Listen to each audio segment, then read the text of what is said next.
Thank you very much. You guys are all entrepreneurs, right? Okay, good. I have the target market right. So, attract, resonate, differentiate, an entrepreneur's playbook. We're at Lambeau Field. So here's your playbook for marketing. And like Anna said, I'm Kathy Fredrickson. I'm the owner of my own consulting company, and I'm also an adjunct professor at UW-Oshkosh. So, we have a diverse range of ages here. Here's a quote from the mastermind behind the Mustang. What did Lee Iacocca say decades ago that is still relevant today? It's not who has the best service or product. It's who communicates the best. Oh, you're entrepreneurs. Why would you want to hear that when you started your company founded on better way of doing things, or better product, a better service, better process? What do you mean? We reinvented things. We made things better. You're telling me it's not who has the best service or product, it's who communicates the best? Is still relevant today. So, being entrepreneurs, this presentation is going to be marketing in a minute. You guys don't have much time, right? You're working on your products, you're working on your services, you're working on your process. You don't have much time. Marketing could be a complicated beast. So, I've distilled it down to a minute. And we're going to go into each of the categories a little bit more, so my presentation won't be over in a minute. It's just that, no, it will be over in a minute. We'll just go out and play in the field. Keep this by your side, because when you feel like at times that you're getting off track and there's so much to do in the marketing realm, keep this by your side. If your message is true to who you are, if your message has meaning, true meaning for yourself as the founder, your employees, your customers, if it's distinctive, if you've got your competitive set, if it is different, it's distinctive, you're going to hit that sweet spot. You will hit that sweet spot. And what will happen with your marketing efforts, when you've got that core, you will begin attracting, you will begin resonating with your target audience, and they will view you as different and desirable. So we'll return back to the slide as the presentation goes on. Marketing in a minute. Be unexpected. Get rid. Look at your sales presentations. Look at your marketing materials. Look at your website. These are nice words. They are. These are nice phrases. They may be true to your brand, but they're overused. They're blah. If someone, lay out your competitors' communications and your own. Are you guys using, we're honest people. We're in Wisconsin. We're Midwestern people. We're honest. We have integrity. You can trust us. We're good people. Our customers, well, would they come last? Of course not. Of course not. Our customers, they come first. Gotta love this one. You have passion. Of course you have passion. Why are you an entrepreneur in the first place? You know, working 24/7. We are passionate about serving you. Sound familiar? Some of you might have that in your communication. Okay. All right. Get rid of what's middle of the pack. Find your distinctive. Know what you do that no one else does, period. What is your shtick? All right. We're at Lambeau. First one. Interact. First guy. Who's that? James. What does he do? What's his shtick? Nah, what does he do?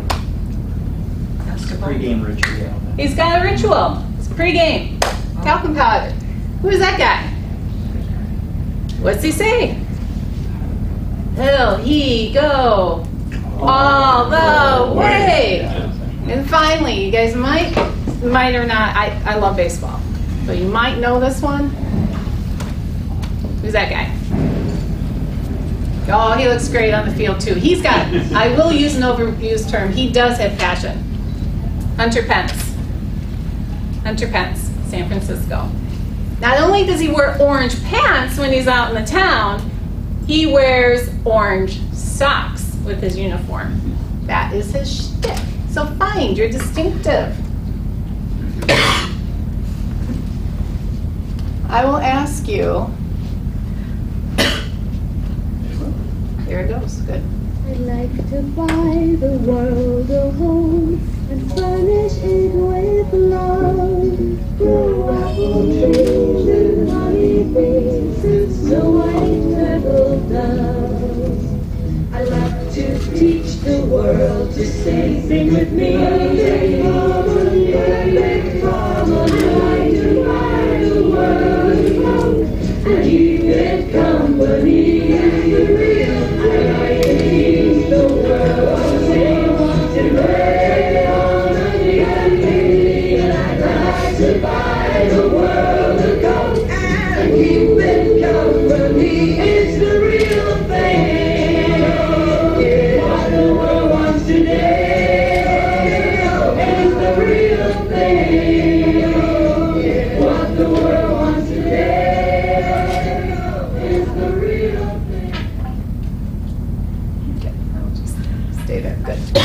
So, when was the first time that you fell in love with the brand? Okay, I'll tell you my story quick, and then I'll ask for feedback from others. This Hilltop ad, you guys remember that, some of you? Okay. Created by Bill Backer. He passed away, sadly, on the 16th of this month. He created what he called love letters to his brands. Bold. Love letters. Are you in love with your brand? What if you wrote a letter to your brand? What would you say? As if it was your dear family member. I was a child in Omaha in an apartment that my parents had. And I remember sitting cross-legged, looking up at a very small TV, and this ad would come on.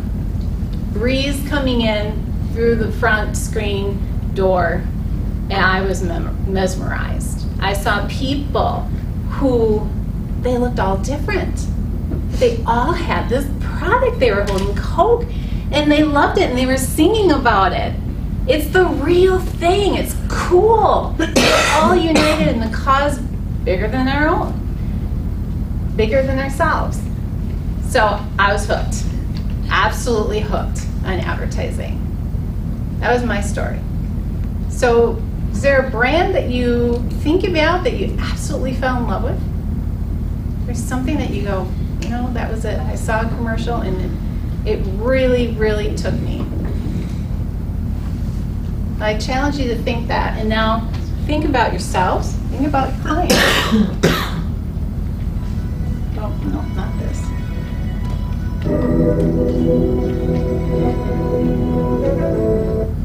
Here, okay. Toll Chemical Manufacturing in Marinette, Wisconsin. In January, when it's cold and you're walking from facility to facility and it's cold, and mention it's Marinette, and you're working in Toll Chemical Manufacturing. How do you write a love letter to that brand? We did. This is an awesome company. Chem Design. We make chemistry work. They work with the largest chemical manufacturers in the world, and they come to Marinette in January when it's cold to walk from facility to facility with their people. Here's why.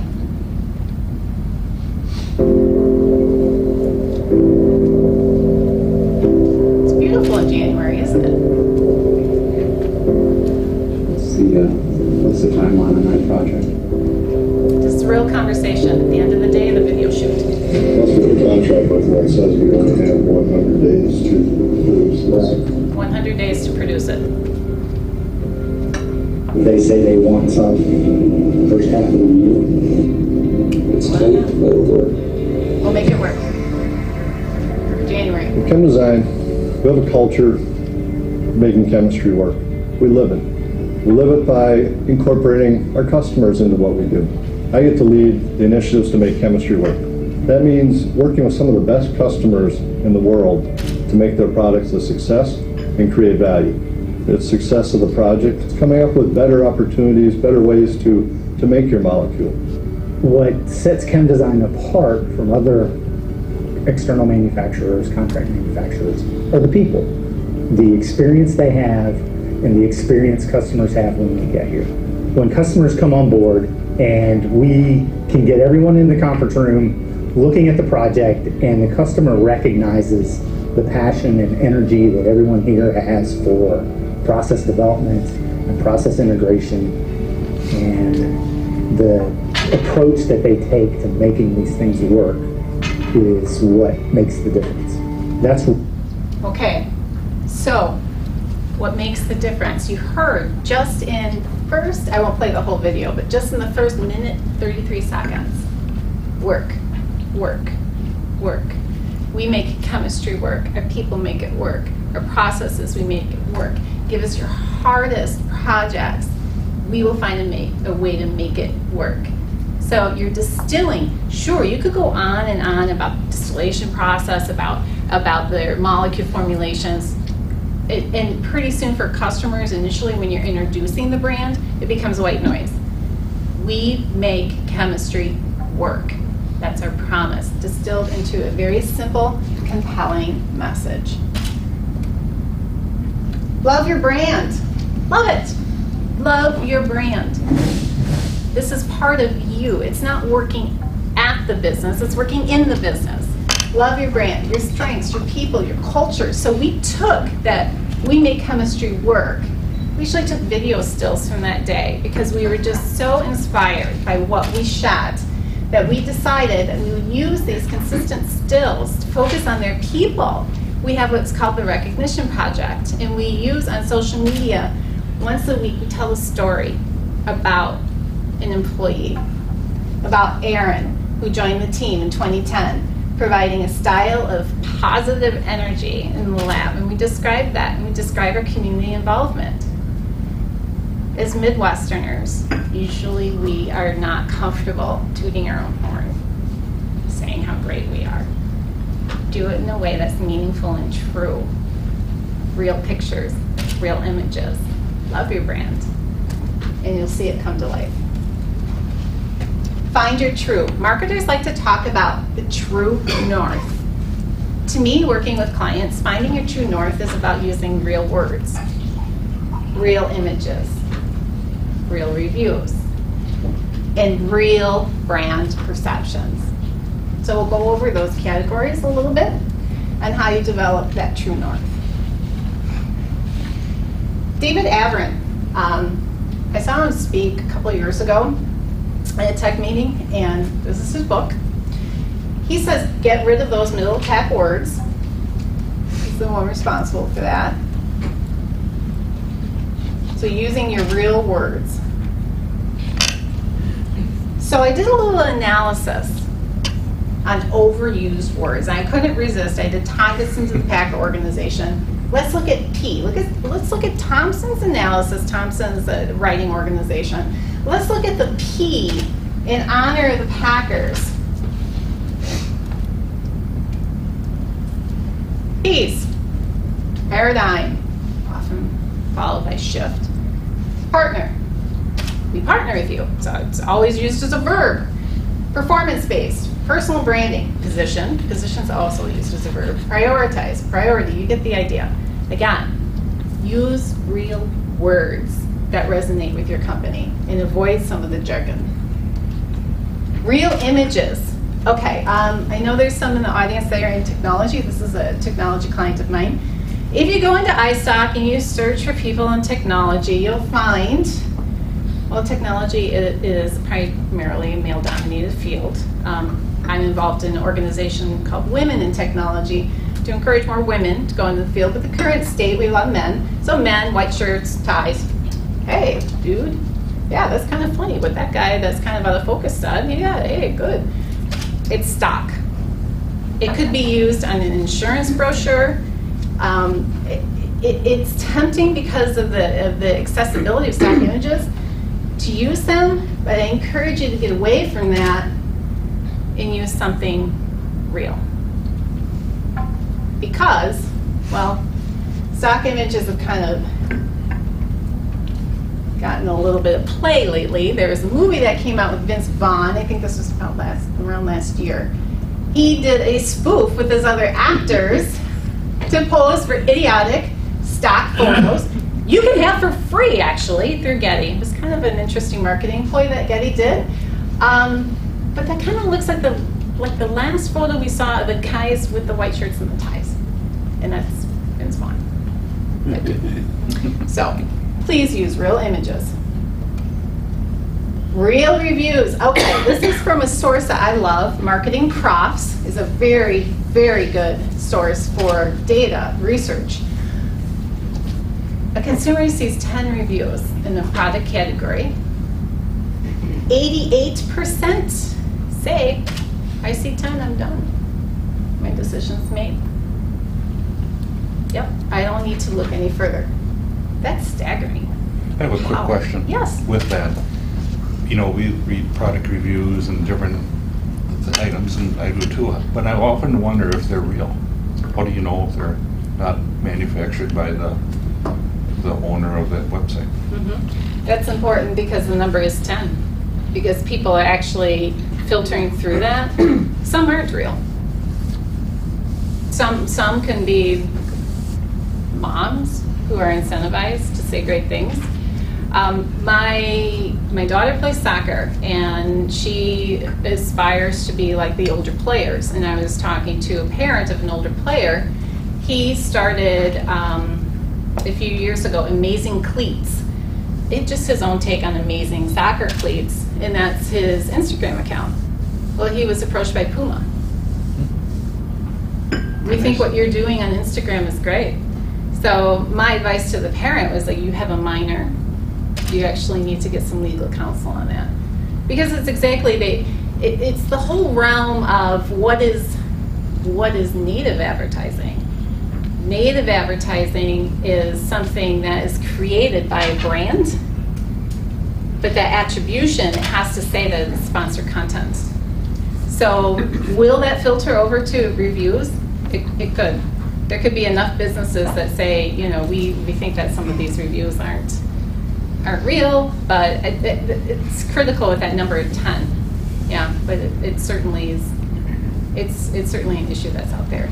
Yes. To me, there's another phenomenon with that as well, in terms of not trusting whether it's all real. I find myself now looking for the negative reviews, and if there aren't some negative, no product is perfect or no service is perfect. Right. So I want to see the negative reviews and judge whether I can deal with the risk of some of the negatives. And in some cases, I don't care. If it's good enough, I'm going to go ahead and try. But if you don't put any negatives up, I'm not going to trust, because no product is perfect. So that's primarily that 10 reviews. Yep, Negative are going to be, what are they saying that bothers them? Are they big enough to make an issue for me or not? And people are also looking at how quick a brand will turn their response to a negative review and how they phrase that response. So with that negative review, it is not a bad thing if you can turn that into something that you respond to in a very timely manner. Great. Okay, perceptions.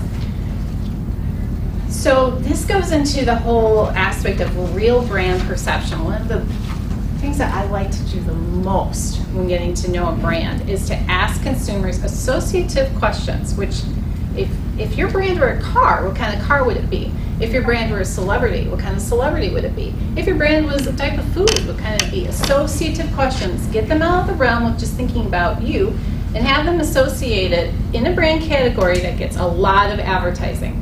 So one thing that we did for many years at the College of Business was we would take and have an associative question along with the brand survey given to alumni and given to graduating students. So if UW Oshkosh College of Business were a car, which brand would it be? So around per 25 alumni and students, around 5 would say the Toyota Camry. Another 5 would say the Ford Taurus. 4 would say Cadillac. Interesting, huh? So, now you take that knowledge, put it on a traditional brand matrix. So, marketers like to work in 4x4, you know, 4, quadrant 4, I mean. So you've got quality, and you've got expenditure across the top. So, you know, the lower expenditure, a little bit lower quality is kind of where you find the Taurus and the Camry. They do try to move up a little bit in more of what they call an accessible luxury. But the prestige player was always fascinating to us. That juxtaposition between value-driven car and Cadillac. And I'm not talking about an isolated 1 year. I mean, I was at the College of Business in the role for marketing development for 8. And we did it every year. And we saw that and we thought, this gives us opportunity. We know we're not going to be way up there because our expenditures, you know, the state system is not going to all of a sudden say, well, they're not going to say tomorrow is $40,000 a year. At least I hope not. We've got kids going to college someday. But they're going to be value driven. We needed to amp up the way we described the quality. People know the value's there, but we need to have more people are associating it with quality. So what did we do? Okay, so we looked at the programs. Finance program. Let me get some of my notes here so I can describe how excellent the finance program is at Oshkosh. Right here in Northeast Wisconsin, we have faculty members who are consistently quoted in the Financial Times and the Wall Street Journal. You've got CFA designated faculty, so people with real experience. You've got faculty named to the State of Wisconsin Investment Board. You've got a student-managed endowment fund that actually outperforms some of the funds that are managed by the university students. So, excellence, excellence. And then behind the scenes, we went to our purpose. Remind audiences of the position. We are a premier school. Go from, you ever hear the phrase safety school? I have a safety school. You know, I want to go to Yale, but my safety school is Oshkosh. Or I want to go to Madison, my safety school is Oshkosh. We wanted them to move into first choice category. How would we monitor that? ACT. Were we that first choice in that box in the ACT? Get on the radar screen with other deans at other universities. Why is that important? Because actually the rankings are determined by the evaluation of other deans at other accredited business schools. So those great rankings that you see, it's by other deans across the country. So we not only took our communications to our alumni, we sent them to the other deans as well. So we knew our target audiences, measurements. So we're measuring it in donations. How strong a university is in their donation percentage. Eau Claire had us beat at the time. There's something in the water in Eau Claire where those blue golds, they still get very high alumni giving rate, over 24%. Oshkosh at that time was hovering around 8. So increase the donations, increase in awareness in the program, anecdotal. So a lot of things, I saw that card, I saw that, you know, that your statements and I'm impressed. And then growing also the finance major. So what you could take with the concept of informing people on what it's all about is you can take it to the other departments as well. So now you look at accounting. Again, we're moving up into that prestige category. So you've got your accounting alumni. Do you know that there was a student who scored a perfect score in the CPA exam? from Oshkosh.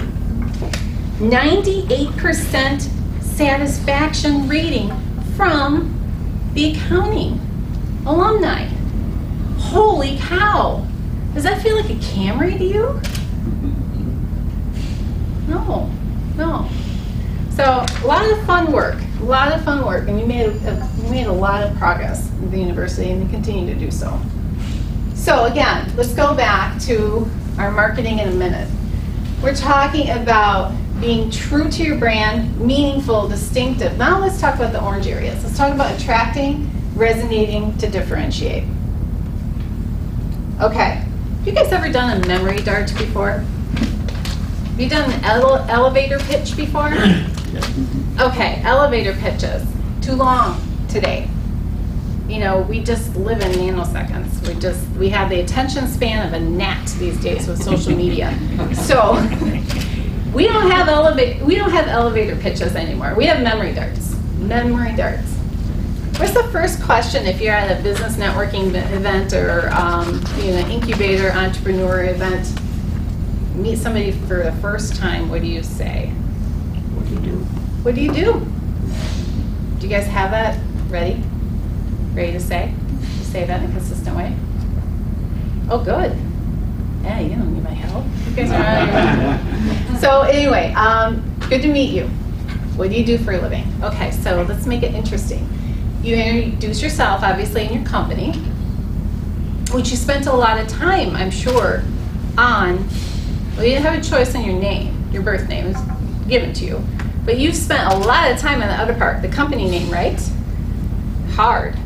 A lot of time on that name, so be proud of it. If you're not proud of it, it's never too late to change it. So, introduce yourself and company. Use an everyday analogy. We love analogies. I'm like this because of that.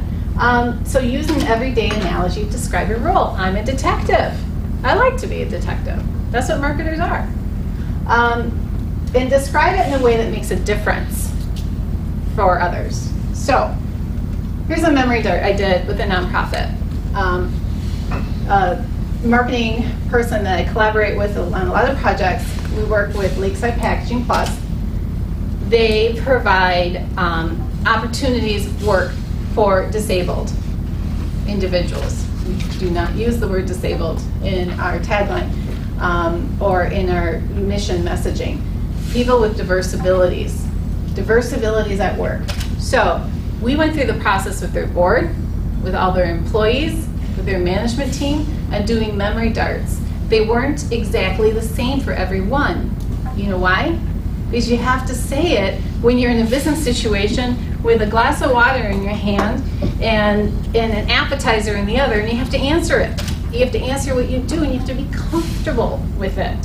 So, for the case manager, I'm a case manager. The analogy, I'm like an advocate. I'm an advocate. I help our associates with diverse abilities develop skills and independence so they can engage in meaningful work, activity, and volunteer opportunities. Remember how we said we don't have very long attention spans? So get through the white noise of what I just said. This person's an advocate. They really care about who they serve. They serve people that have diverse abilities. They provide meaningful work and opportunities for them. So it's distilled in something very succinct that's true to their brand, that's true to their tagline, that's true to their mission statement.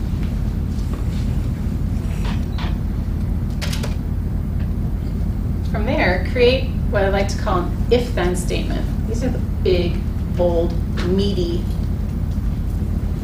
statements on your homepage of a website. Could be on the billboard. Could be on your literature. Could be on your sales presentation. If-then.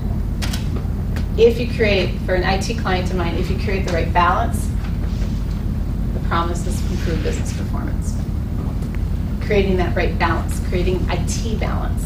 Balance in the way that the services are delivered to the business, improve business performance.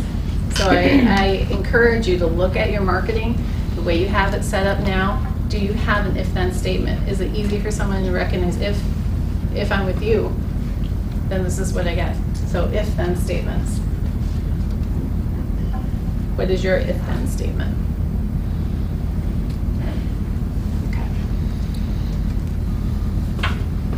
needle in a haystack analogy. Are you going, when you were creating the if-then statement, it's amazing when I go through the process of clients, we are constantly revisiting that target audience. Do we really have it down? Traditional criteria. Today I have with me a student, Rochelle, who's snapping pictures. She was in the class I just taught this spring. We had Snapple as the client. You want to talk about big target audience? It's like Montana. It's like vast. I mean, we'll take anyone. We'll take an 18-year-old to a 54-year-old. Well, how do you connect with them when you have such huge age, all men, female, income? You know, does the traditional criteria really work for you?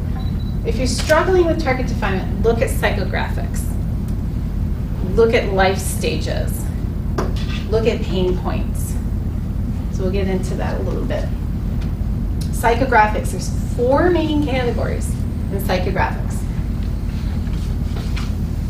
More of a resigned individual, authoritarian values, oriented to the past. Oh, I've always done it this way. I've always used that brand. Brand of choice, stressing safety, familiarity, and economy. If you've got clients and they're great clients and clients you want to go after that, you know, your biggest struggle is, well, I've always done it this way. You may be working, you may have to craft your message that appeals to more of a resigned nature in psychographic. Mainstreamers. Mainstreamers are conventional, sentimental, habitual. They're part of the mass. They like well-known brands. Aspiring. Image, appearance, charisma, fashion, attractive packaging. It's more important sometimes than the quality of the contents. Aspiring. You'll find a lot of aspiring with the younger demographic as well. You know, those aspiring years. And then finally, an explorer. Now there's a lot of iterations. Actually, if you look up psychographics online, you can find like between 8 and 10. I mean, so I just mostly condense it into the 4 main categories. Explorers values energy, autonomy, experience, challenges, new frontiers. So those brand choices need to highlight how that sense of adventure and indulgence. And actually, that's the trajectory that we took with Snapple, is for that experiencer, that experience of that product. All right, life stages, photo credit. This is actually my son in 2008. So, if you're marketing to mothers of toddlers, which is what he was at that time, mothers of toddlers doesn't necessarily fit into traditional criteria for target audience selection. You can have a 24-year-old working woman who's got primary care of a 2-year-old. She's a millennial. You can have a 38-year-old working woman who's caring for a 2-year-old. She's an Xer. You can have a 55-year-old working woman with the care of a 2-year-old because that's the grandchild. She's a boomer. Just think of slicing your target audience a little bit different. Could be life stages for you guys. So, back to our minute. Let's work on marketing planning. Marketing plans. Attract, resonate, differentiate. You want to build awareness. You want to develop a core message that resonates.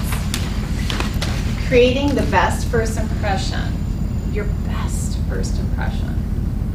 That handshake, introducing yourself to someone was interesting. This is good news, I feel, for businesses.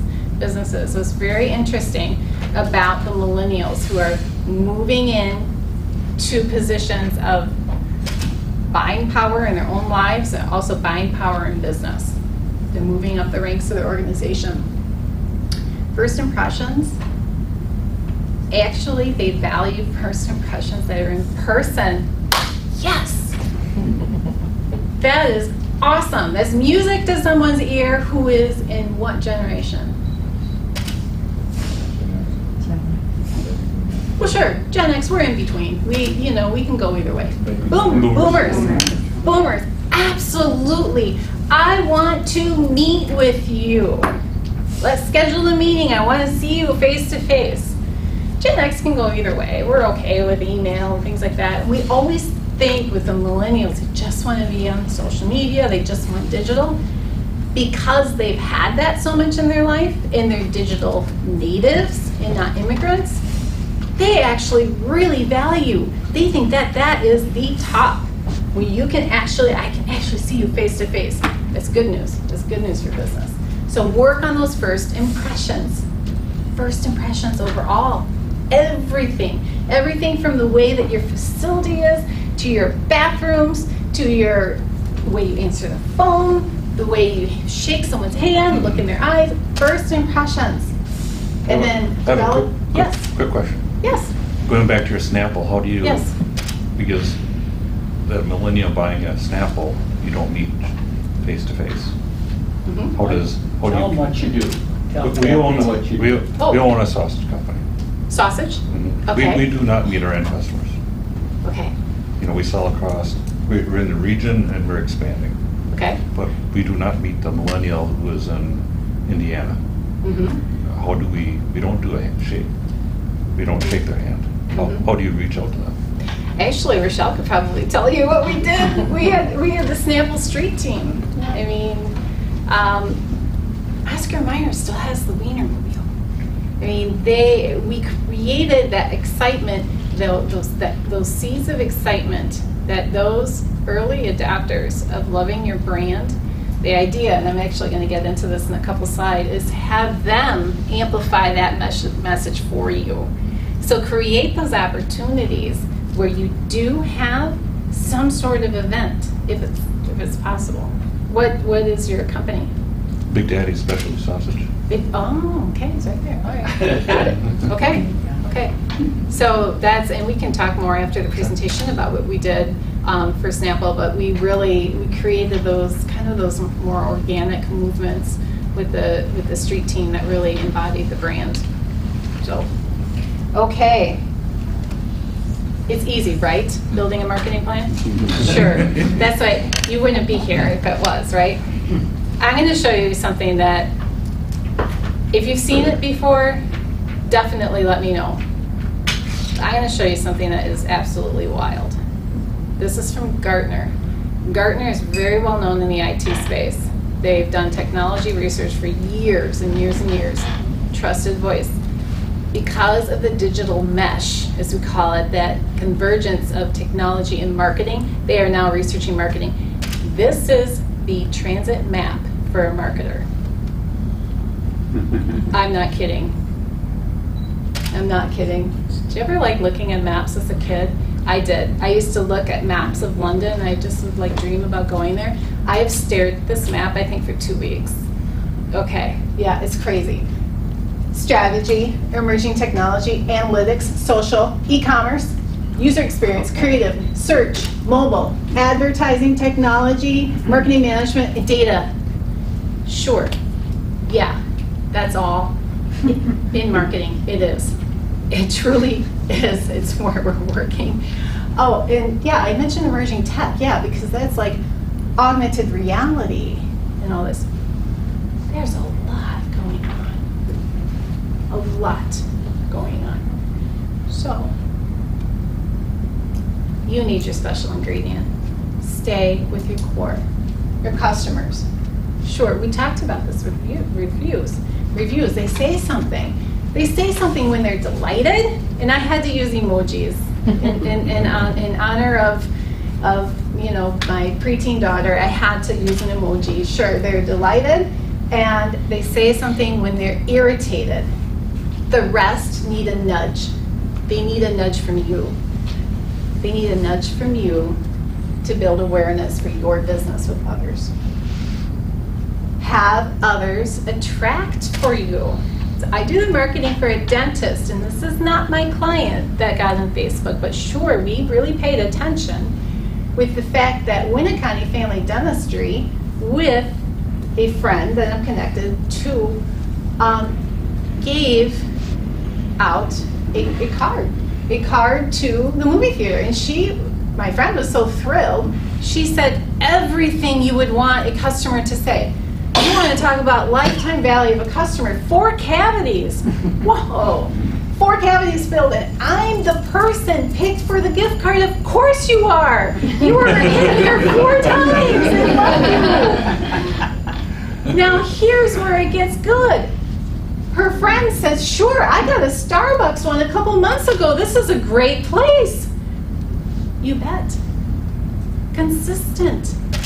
I work with a physical therapy practice. We thank every single customer with Wisconsin. We should thank them with Big Daddies. We'll talk after this presentation. We thank every single former patient refers with a Wisconsin-based thank you. Quick Trip. Quick Trip is Wisconsin-based. Who doesn't want a gas card? Sure, this is great. Thank you. We thank them consistently. Consistently. Because it's important. Because like the slide previous said, customers will say something when they're delighted and when they're irritated.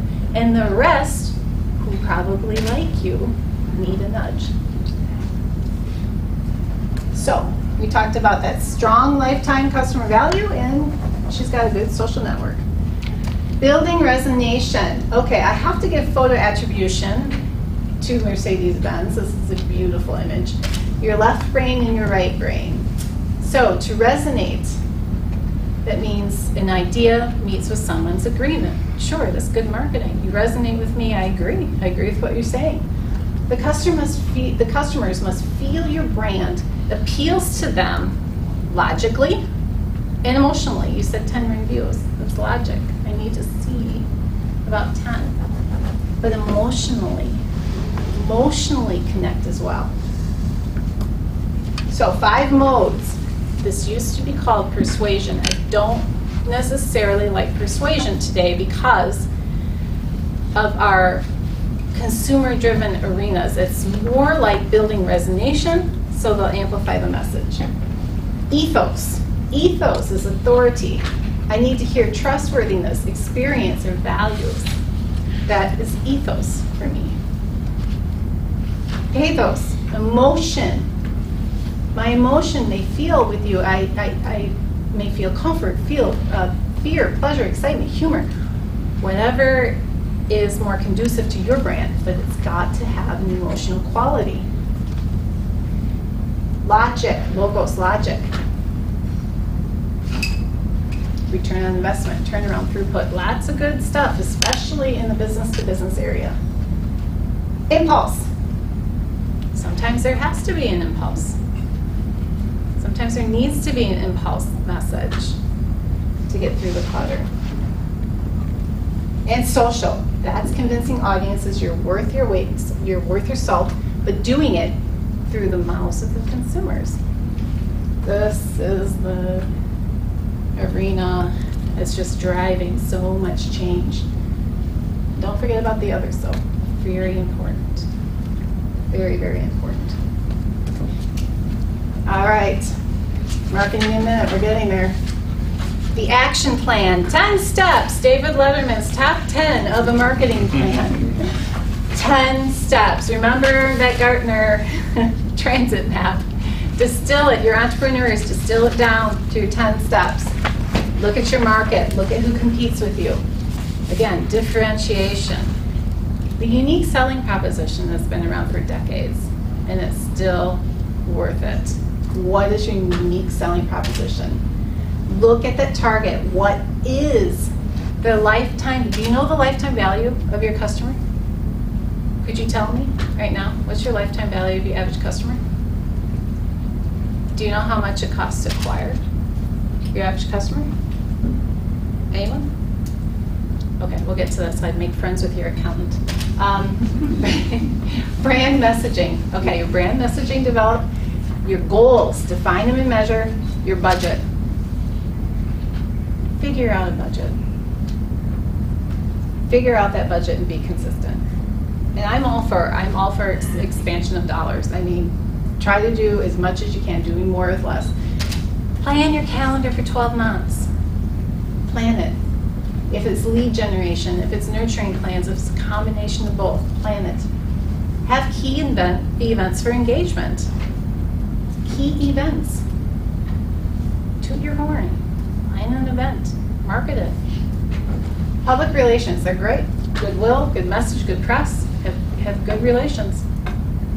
And keep up with it with PR. You know, the news media, they say, you know, it doesn't lead unless it bleeds. It's not always true. Keep up with it. Good news does get out there. You just have to be persistent with the press. And then social media, own it. Your small businesses, own it. Own social media with where it makes sense for you. Okay, so here's the CLV and the CPA. You need to examine. Don't spend your money going after customers who result in low lifetime value. So imagine I'm a hardware store and I do a huge campaign and I'm advertising everything from my highest end products to my lowest end products. And then when we do the analysis, we realize that the average lifetime value of your customer is $25. Well, but all of our advertising, it was like such a great buy, and you know, we got all this exposure, and was it worth it? Was it worth it to advertise for people that have a low customer lifetime value? Make friends with your accountant. Accountants love it when I say this. Every marketing presentation I give, I tell people to make friends with their accountant, and they smile and they go, you know, normally we don't work with marketing people. They normally get mad at us because we tell our business owners to cut their budgets. Like, no, make friends with your accountant. Numbers are there. If you don't love marketing, find someone who does. However, when I say that, you need to provide the focus. You need to provide the framework. So I believe in hiring for attitude and then working on the aptitude. This is my intern from around the 2008-2009 era. She now works in California.